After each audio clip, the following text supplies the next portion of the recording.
When hope is gone, undo this lock and send me forth on a moonlit walk. Release restraint level 0.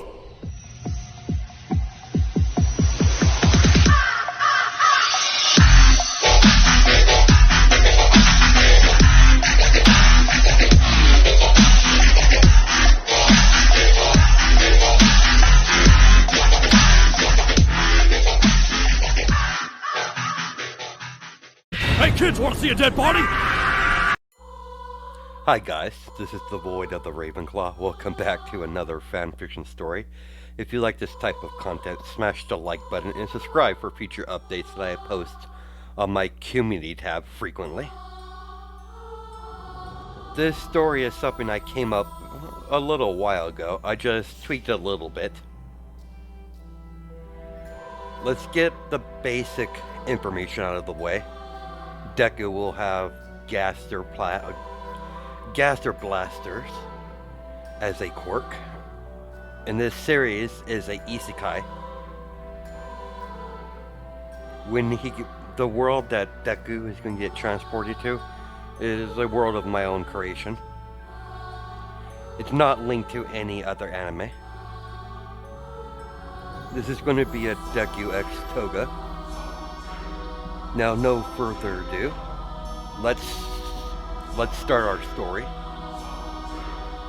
Izuku had a normal childhood, a loving and caring mother that doted on him on a daily basis, and a father that works overseas. He calls constantly. Izuku gets calls from his father on the 20th of each month. When Izuku was 5 years old, his quirk manifested into floating animalistic skulls. After several tests, revealed the floating skulls that they named Gaster Blasters can produce energy out of their mouth, like a beam of energy. First, Izuku could only create one skull, and it was quite small. According to the doctor, the size and numbers of his Gaster Blasters that he could summon will increase in time, given he has proper training with his quirk. Doctor cautioned the Midoriyas that his quirk could be extremely dangerous if he used it without caution. Despite how powerful his quirk could become, some people saw Izuku's quirk as a villain, such as his ex-best friend, Bakugo Koski. Despite the two boys not getting along, the two mothers remain best friends, even though their sons don't like each other.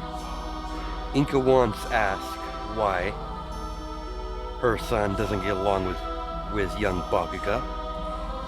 Her son simply replied that he doesn't matter. He is an arrogant prick and is not worth his time. Naturally, Inko grounded his son after using foul language. But Inko understands that her son and her best friend's son will never get along. Inko, as a good, loving mother, worried about her son's antisocial behavior, like he doesn't see people as people. That doesn't mean her son is mean or rude. He doesn't see the point in forming close bonds with idiotic people. Inko eventually chucked it up to her son going through a phase, thinking he'll grow out of it eventually. But despite her son's antisocial behavior, her son thrived in his school and surpassing his classmates. It's very obvious Izuku is insanely intelligent, and that infuriated Bakugo, driving more of a wedge between the two boys. But unfortunately, Izuku's happy life took a drastic hit by the death of his mother. She got caught in a fight between a hero and a villain. Sadly, she was dragged into it and died. Hisashi was unable to come back to Japan. He needed to provide for his family that only contained his son now. Because of his mother's death, he closed his heart off. Izuku never wanted to be a hero. He found the job to be tedious, and following guidelines hinders any hero work. If you even manage to pass any hero academy, unlike the rest of his classmates, he sees what being a hero really means. Fame and fortune doesn't concern him. Heroes are too heavily regulated by the government, and it's not something he wanted to be a part of. Izuku dove into his studies in chemistry and other studies that he's lacking, alongside developing and learning his quirk. Miski offered for him to stay at her house, but Izuku politely declined.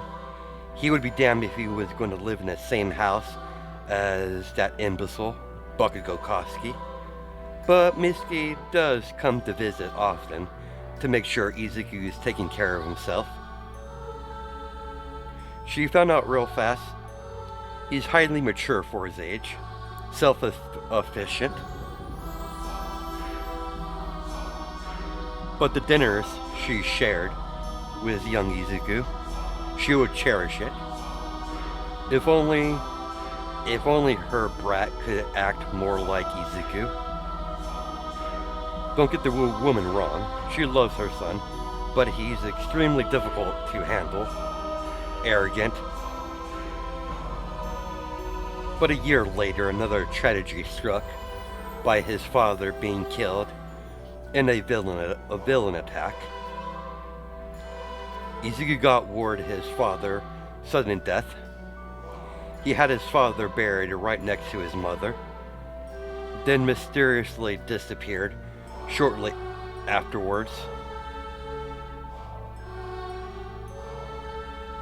But slowly but surely, his mind begins to twist and became more fanatic in his projects. Deku used his analyze notebook for intel to the highest bidder for several villains. That's how he gained his income. Izuku would do occasional jobs with other villains, just for the hell of it, until he saved enough money to create his laboratory, where he begins his master plan to create a virus to target people with quirks. It's still in the early stages of development. As you can see, Izuku, that goes by Deku nowadays, in an underground laboratory somewhere underneath a abandoned subway tunnel. The laboratory itself seems to be highly advanced. Pure white walls and all the safety precautions you would find in a laboratory that deals with viruses, or a laboratory that the government has to study diseases and germs. Deku is 21 in a lab coat Underneath his lab coat is a black suit with a black tie. Suddenly, Deku got a phone call from his burner phone. This is Deku. As he's looking through the microscope at the newest batch of his core-killing virus, because he created this virus using his own DNA structure and his own quirk gene, he's completely immune to his created virus. He's also developing a serum for immunity for the people he gives it to. List is 0 currently, but he might make friends in the near future who he wants to keep alive. It's me, the operator. I have a gig for you, if you're interested. I'm listening. Continue. While Deku is still looking through the microscope. There is a huge jewelry store that just opened that has connections to a large group of criminals out in America. There's 2 younger villains that are going to hit the place. They're looking for a 3rd member for their heist, and your name came to mind. Who are these villains? I hope they're not just some random rookies. You know I don't work as rookies. They go by Dobby and Toga. They've done a couple jobs for me in the past. They're legit. I wouldn't have contacted you. I wouldn't have contacted you if they weren't. Very well. I'll trust your word if you're vouching for them.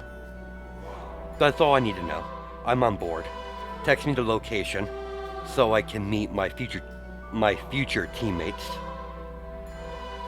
Sure thing, Deku. Short pause in the story. The students from Class 1A won't come across the League of Villains until their 2nd year of UA. Now let's continue. Izuku disconnected the phone call and put his burner phone back into his pocket and continued his work until he got a text message a few minutes later.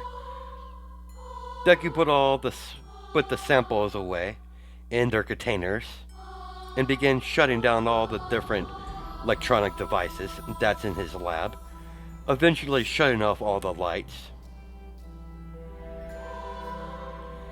As he proceeded to begin to walk out of the entrance of the laboratory that's located underneath the abandoned subway tunnel that was shut down ages ago. It's a perfect place to hide his lab. No one remembers this place.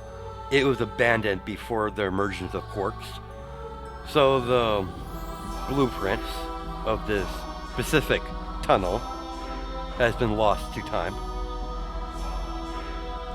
As Izuku made his way to the street level and made his way to the address he got from the operator, he's never met the man or woman. The operator uses a voice changer each time he contacts him, so he's unsure of the person's gender. But the operator does have solid intel. After a short walk, Deku finally approached the location. Izuku noticed the address he got seems to lead him to an abandoned biker club headquarters. Once Deku entered the clubhouse, he noticed two females are fighting against a bunch of ruffians. Deku can tell they're from a local gang that's around the area. Deku maneuvered around some of the gang members and made his way over to the bar and poured himself a nice cold alcohol beverage and sat down on the bar counter, and watched the fight that occurred in the clubhouse. Deku noticed the blonde flipping around all over the room like a pinball, throwing knives, killing several gang members, while the older girl with black short hair with several burn marks over her body. Great blue fire begins to burn a good amount of the street gang members. Rise them instantly without even damaging the room that they're currently in with the hot blue fire. Deku had to catch a stray knife flying towards him and caught it in his hands and tossed it at one of the gang members that were approaching the blonde from behind. I just noticed the new addition in the room as she blinked her eyes a few times, then tilted her head to the side. Then she formed a massive smile on her face as Toga waved at Deku. Toga had to jump backwards from one of the gang members trying to stab her. It didn't take the two girls very long to kill the stragglers, as Toga is draining the blood from any left alive gang members. Then immediately eradicate them. Then immediately Dabi eradicated them afterwards.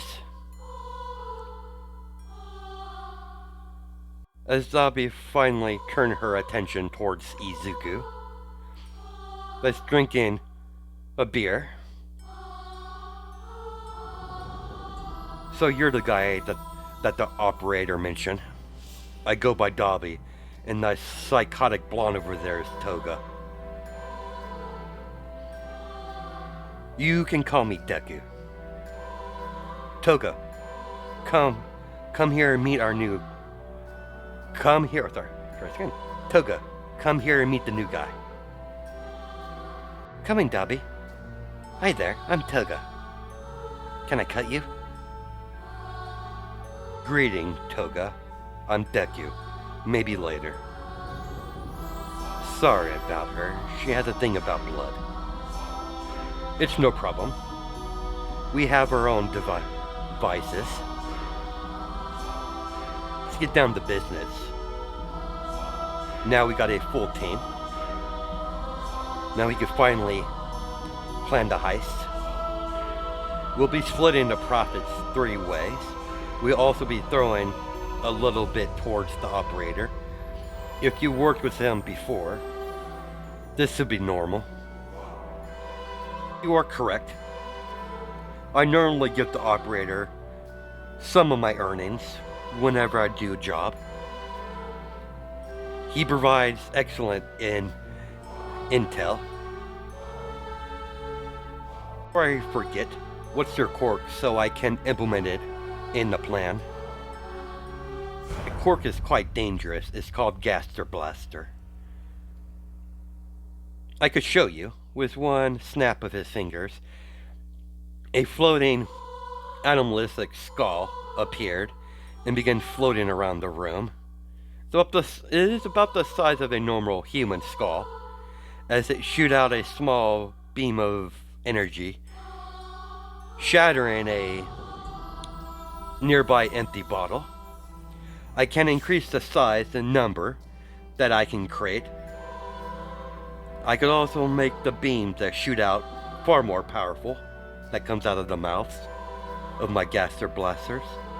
I have almost complete control how powerful my beams can be.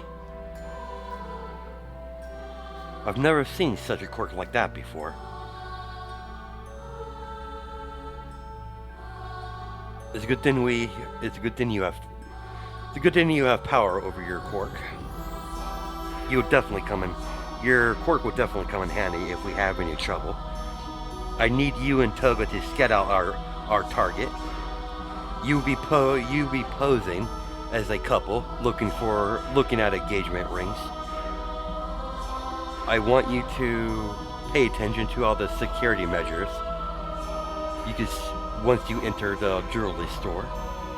There most likely will be security cameras. And keep an eye on all the valuable pieces. You already look old enough, so you shouldn't be suspicious. So you are the infamous Deku I've been hearing about. Before you asked, the operator gave me all your details. Toga over there is perfect for this infiltration. She's able to change her appearance by consuming any blood to look like the person she target that she took the blood from. We already took care of that ahead of time. We chose a target not too old, but not too young, so you two can pass as a engaged couple, so no one will bat an eye.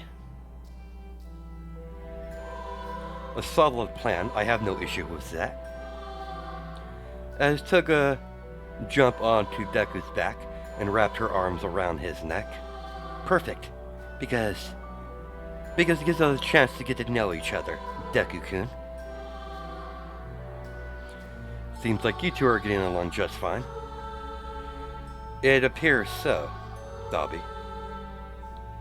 I'll let you guys get more acquainted with each other. I'm going to get some rest in one of the rooms to get plenty of sleep. You're gonna infiltrate the jewelry store tomorrow. While Dobby left the room, Toga hopped off of Deku's back. As she flopped down on one of the couches that's on the side of the room, as she motioned for him to sit down right next to her. Thank you for the save earlier. No problem, Toga. They spent the majority of the night just getting to know each other, getting better acquainted with each other. After all, Deku would be spending some time with the psychotic blonde. While talking with Toga, Deku noticed the crazy blonde was nodding off, eventually falling fast asleep on the couch. Deku got up and went into one of the rooms in the clubhouse to find two beds in one of the rooms. As he went back to the main area of the clubhouse, and picked up Toga bridal style in his arms, carrying her into another room and placed her on the bed and gently tucked her in. After he tucked her in, he make sure she was nice and cozy.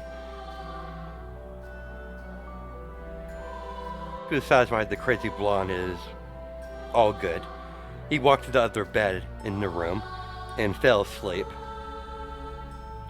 The next day, you could see Deku walking with disguised Toga as an older woman that seems to be around 25, with long black hair, wearing a business suit. As Toga has her arms linked with Deku's, as they enter the jewelry store. Immediately enter the store, and they immediately start to act like they're a couple. Deku and Toga looked around to spot several cameras and security guards as they took a look all of the expensive jewelry in the glass display case.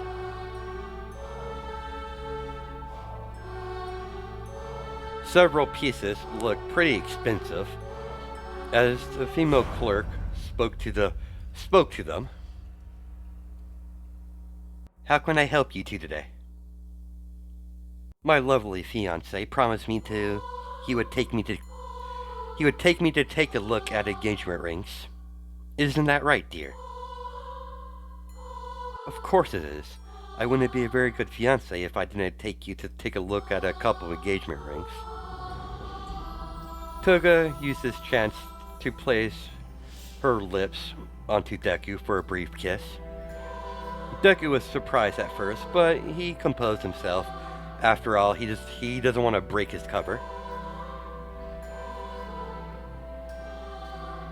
The woman behind the counter gushed over the couple, and as Toga tried on a couple of rings. Several hours, as they eventually left, Toga still has her arms linked with Deku, walking down the street. Deku looked over to the sky's blonde.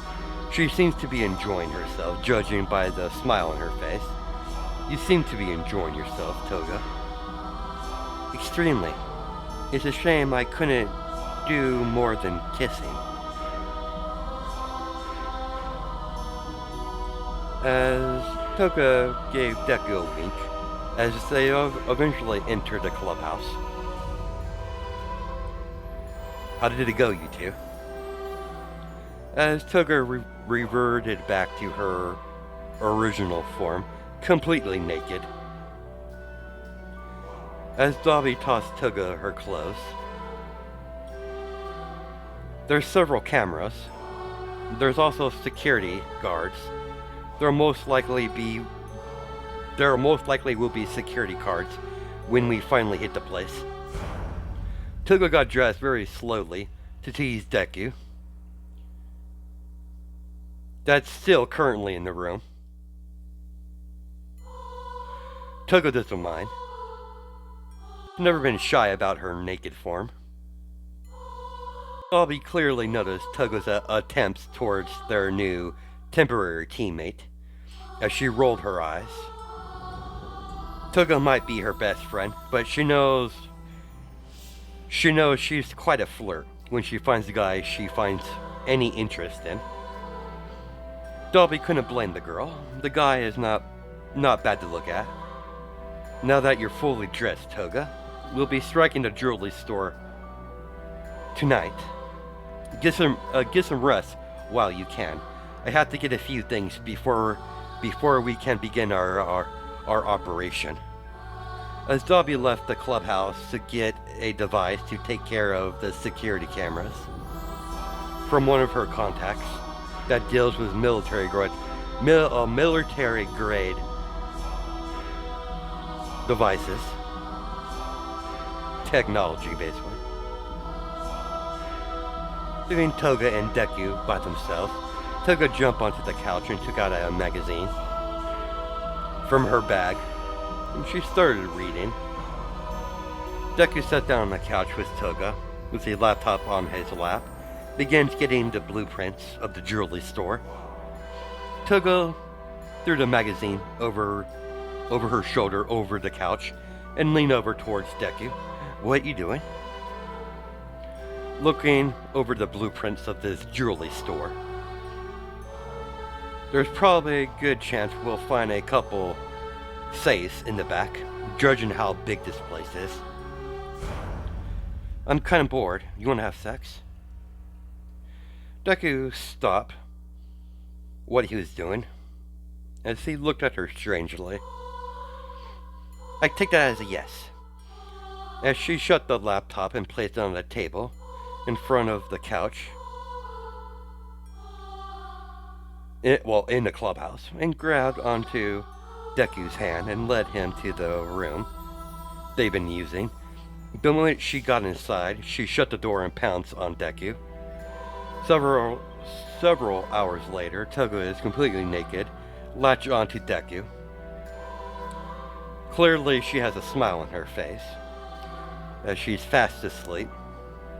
Toga is nowhere easy or a slut. She normally kills the guy that she sleeps with, but there's something about Deku that she just likes, like she's drawn to him. Toga was skeptical about Deku when she heard about him from the operator. A doubt immediately left when she first saw him. She couldn't help but adore the guy. She couldn't help but adore the green eyes and green hair. It's not a very common hair color, and it looks natural, not like it looks natural. It's clearly not hair dye. Toga can tell the guy is dangerous, like herself. She couldn't help herself being drawn to him. She doesn't know if she has any emotional feelings towards the guy. But after today's performance, she's definitely going to keep him around. Deku looked at the sleeping, crazy, naked blonde, latch onto him like a teddy bear. Complex how he got into this situation. In no means he resisted the crazy naked blonde advancements.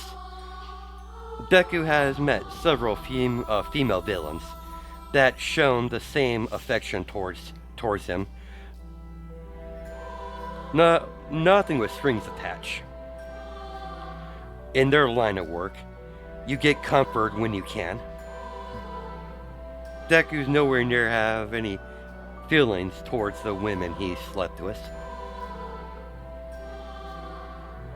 His bed partner's still the same. Deku has a feeling this crazy blonde will probably never leave him alone.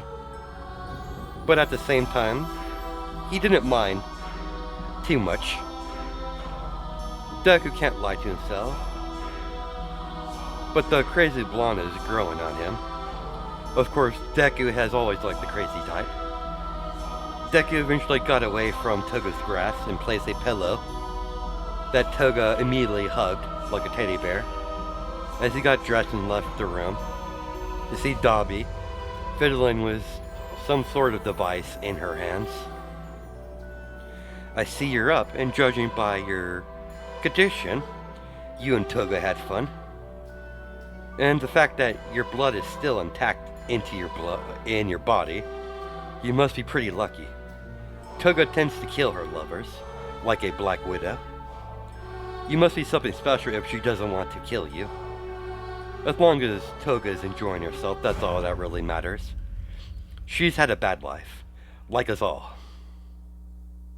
That crazy blonde is growing on me. That's pretty fancy tech you got there, Dabi. This is a military grade. At least that's what I was told. I just have to plug this in the security, in their... I just have to connect this in the mainframe that's connected to the security cameras. It's supposed to fry them. Considering our target, it has three stories. And it's pretty humongous for a jewelry store. I would have to agree the security seems to be pretty tight. I looked over the blueprints. I just find it odd that this jewelry store has such tight security. Apparently that place is well known across the world. It has several branches of this company in several other countries. It's not your average run-of-the-mill jewelry store you would find. Whoever owns this branch of jewelry stores have pretty deep connections to the criminal underworld in America. This stupid device, I just can't get it to work. Allow me. Dabi tossed the device over to Deku. Fascinating. After fiddling and pressing a few buttons, as Deku put the device in standby. I put on standby, all you just have to do is plug it in into the security mainframe and watch the device do its thing. What's the plan on how we're going to get into the security mainframe? There's clearly going to be several alarms that needs to be deactivated before we could even begin to move in. Toga will be handling it. I have one of the security guards all tied up tied up like a nice present. She's in one of the spare rooms in the clubhouse. I just have to wait for Sleeping Beauty to wake up. We got a few hours before we begin, so I'm willing Toga to get her rest. You seem to be pretty knowledgeable about military technology. I might be a villain, but I'm a scientist at heart. Of course, this lovely device is new to me, but I've seen similar devices in the past. This is clearly an upgraded model, possibly a prototype. Ever since the operator mentioned your name to me, is it true you have intel on pretty much any hero, quirks, and details, instructions how to take them down? It was more of a hobby when I was younger. I would always observe villain and hero fights and analyze and put my analyzations in my notebooks. They were very useful in the beginning of my villain career. If you have a hero in mind that you have a grudge against or you just want them out of the way, we can discuss prices when we're done with this current job. I might have to take you up on that offer. Oh, good. I see you're finally up, Sleeping Beauty. Toga. Toga immediately sat on Deku's lap. It hasn't even been 48 hours and you already sunk your teeth into him. Jealous? Hardly. I have several boy toys I could call when I'm in the mood.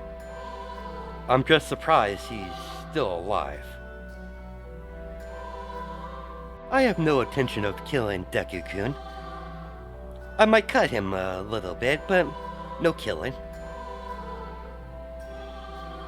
He's different from the rest of those losers.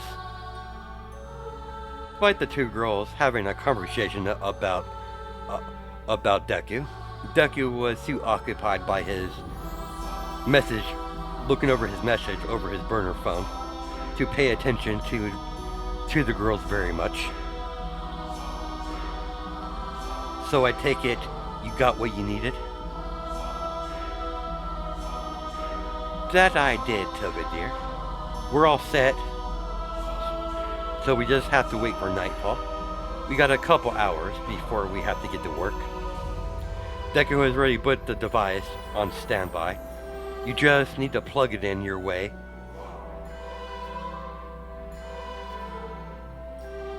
Your way in is in one of the back rooms in the clubhouse. I wrapped her up nice and tidy for you, dear. You're the best. Toga got up from Deku and gave him a kiss on the cheek as she skipped off to the back room to begin her fun. After she tortured her for a little bit, she'll drain her blood.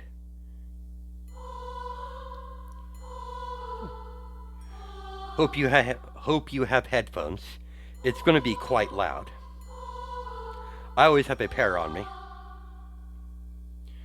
Toga walked into the spare room to see a female security guard from the jewelry store tied up to the chair with a cork suppressor collar around her neck. I think it's about time me and you get better acquainted, my new toy. As Toga take out a knife, as she has a massive smile on her face that seemed to crack her face, and stalked her prey. Even a minute later, Deku and Dabi could hear the woman's screams from the torture that Toga is putting her through. Deku and Dabi put their headphones on the same time, as Dabi is listening to music on a laptop while Deku is hooked his headphones to his iPod and began listening to music, blocking out the screams of pain coming from the woman in the back. 30 minutes later, Toga come out of the room with a bit of blood over her cheek or the side of her face. Deku took out his headphones out of his ears and took out a handkerchief and gently wiped the blood from Toga's cheek. What a gentleman. I take it you had a good time? Extremely, Deku-kun.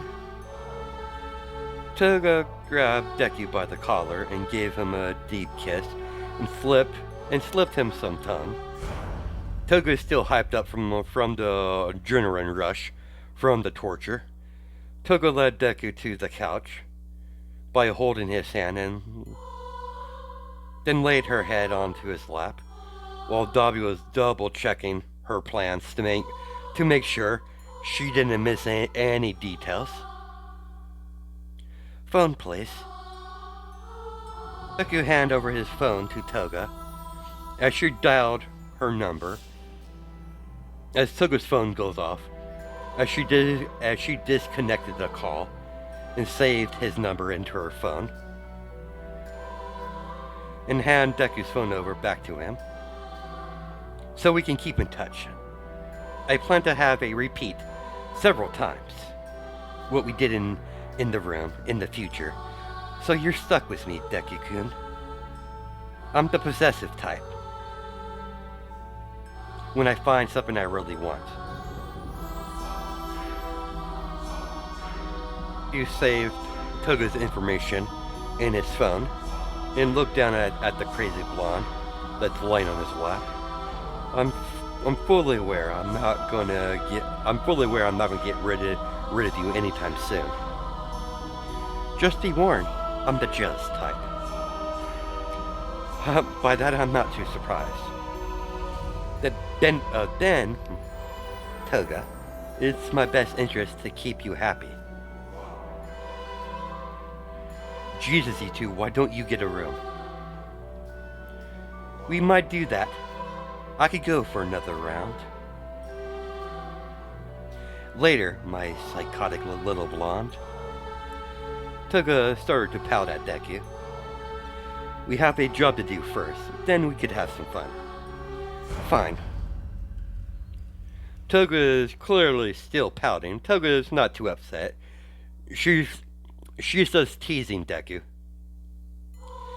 An hour and a half later, Toga drank the blood of the security woman to take her form as she walked through the front entryway of the humongous jewelry store and passed several security checkpoints and security guards and made her way to the mainframe for the security system, at least for the cameras. She placed the device in the mainframe, activated it, and as all the cameras get shorted out, Toga pulled out the device and put it in her pocket and took out a knockout grenade and tossed it into the vents. As you can see, knockout gas traveled through the entire vents, beginning to spread across the whole jewelry store on each level. As you can see, several security guards dropped to the ground unconscious, as several of them got to the gas mask just in time. Toga put a gas mask over her face so she doesn't get affected by the knockout gas and made her way to the security room. The moment Toga entered the security room on the 3rd floor, she pulled out a pistol with a silencer on it and shot both the guards in the back of the head, killing them as she pulled one of the dead men off the chair as he falls to the ground. As Toga begins to deactivate the alarms, Toga pressed the communicator in her ear that she got from Deku. It's done. It's done. Security guards are down in the security room, and the gas is running through the building. I suggest you put in your gas mask before you entered the jewelry store. Don't be surprised you find some resistance. Some of the security guards managed to get to their masks. Managed to get to their gas mask just in time. Copy that, Toga. Let's go, Dabi. Let's get this party started. Shall we, pretty boy? Dobby kicked the front door to the jewelry store and immediately blasts her fire into the lobby, vaporizing several security guards with gas masks. Deku created several medium-sized gaster blasters that are hovering above that vaporize the remaining security guards in the lobby by a beam of energy that shot out of their mouths. As the skulls still are floating in the air. As they dissipate a second later, like they were never there. We'll split up from here. Grab anything that looks valuable. We should have about 30 minutes before the systems come back online. Then the alarms will go off. We need to be out of there before that happens. Roger that. I'll take care of the second floor. I guess you can handle the first while Togo handles the third. Considering it's at least the most convenient method. That sounds good. Did you catch that, Toga?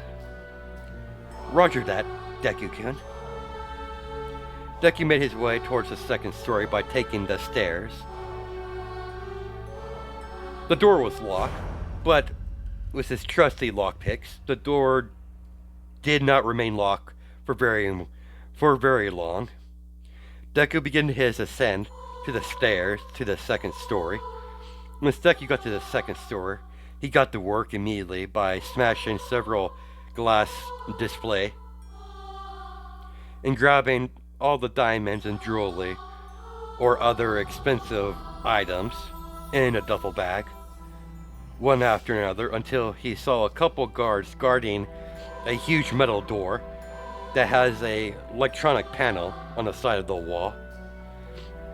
Deku bolted forward, taking out a hunting knife and holding in his right hand. Once he got into range, he stabbed the first guard in the throat, then did a spin kick to hit the other guard, knocking him down to the ground, and threw several throwing knives at the third guard, killing him. Deku stabbed the unconscious guard that he kicked in the face by piercing the hunting knife into his heart. Deku took out his hunting knife with a swift motion and took out a small device from his pocket and opened the panel up and hooked it up to the panel. As the device begins to input random codes to unlock the big metal door, considering he doesn't have the combination, it's a combination lock. Suddenly the panel light up as the big metal door slowly opens up, revealing a huge room. Inside the large room is a huge bank vault. Now what do we have here? I find it very odd that a bank vault of all things would be in a jewelry store. Consider my curiosity piqued. Deku closely examined the huge metal vault door. Deku summoned 4 medium-sized gaster blasters and had them floating in the air as they began to charge up their beams at the same time and pinpointing the same area. As the beam hit the metal door to the vault, as it slowly begins to heat up, the metal churning red, until the metal melted. As the beam dies out, as Deku entered the vault, part of the vault door that was melted away. Once he made it through the pathway, he saw several piles of money and metal boxes on the wall. He took out a few and saw these safety boxes are filled with diamonds, jewels, and other expensive items. Alongside there's a couple piles of gold bars.